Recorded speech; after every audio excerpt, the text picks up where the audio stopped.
ಜಾಗತಿಕ ಔಷಧ ಕೈಗಾರಿಕಾ ವಲಯದಲ್ಲಿ ಭಾರತ ಅತ್ಯುತ್ತಮ ಸ್ಥಾನದಲ್ಲಿದ್ದು, ಈ ಕ್ಷೇತ್ರದಲ್ಲಿ ಮೌಲ್ಯಾಧಾರಿತ ಅಭಿವೃದ್ಧಿ ಉತ್ತೇಜನಕ್ಕೆ ಸಕಲ ಕ್ರಮ ಕೈಗೊಳ್ಳಲಾಗಿದೆ ಎಂದು ಕೇಂದ್ರ ಆರೋಗ್ಯ ಮತ್ತು ಕುಟುಂಬ ಕಲ್ಯಾಣ ಸಚಿವ ಜೆಪಿ ನಡ್ಡಾ ಹೇಳಿದ್ದಾರೆ.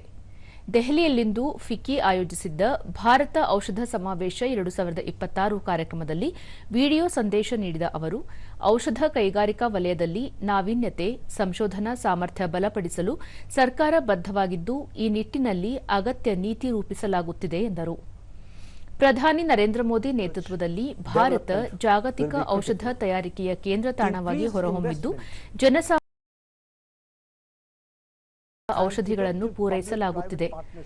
ದೇಶಾದ್ಯಂತ ಜನೌಷಧ ಹಾಗೂ ಜನರಿಕ್ ಔಷಧ ಮಾರಾಟ ಮಳಿಗೆಗಳನ್ನು ಹೆಚ್ಚಿನ ಸಂಖ್ಯೆಯಲ್ಲಿ ತೆರೆಯಲಾಗಿದೆ ಎಂದರು. India Pharma 2026 offers a valuable platform to exchange ideas, build partnerships and shape forward-looking roadmap for the sector. I encourage all participants to engage actively and work collaboratively towards a more resilient, inclusive and innovation-driven pharmaceutical ecosystem.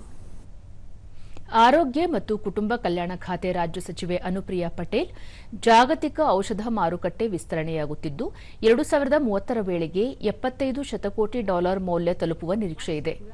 ಪ್ರಸ್ತುತ ಭಾರತ ಜಗತ್ತಿನ ಅತಿದೊಡ್ಡ generic ಔಷಧ ಪೂರೈಕೆದಾರ ರಾಷ್ಟವಾಗಿದ್ದು, ಜಾಗತಿಕ ಬೇಡಿಕೆಯ 20% ಪೂರೈಸುತ್ತಿದೆ.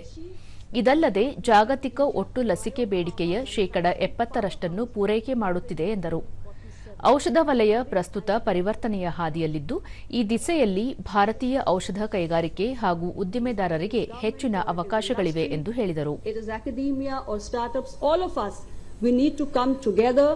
And with our collective efforts, we must realize this bigger dream, bigger vision from India, and all of us can do it together. That is my strong belief. And with this, I convey my best wishes for the success of this two-day conference, and I hope there is a very meaningful exchange of ideas, new partnerships and collaborations are forged, and we are able to take the industry forward.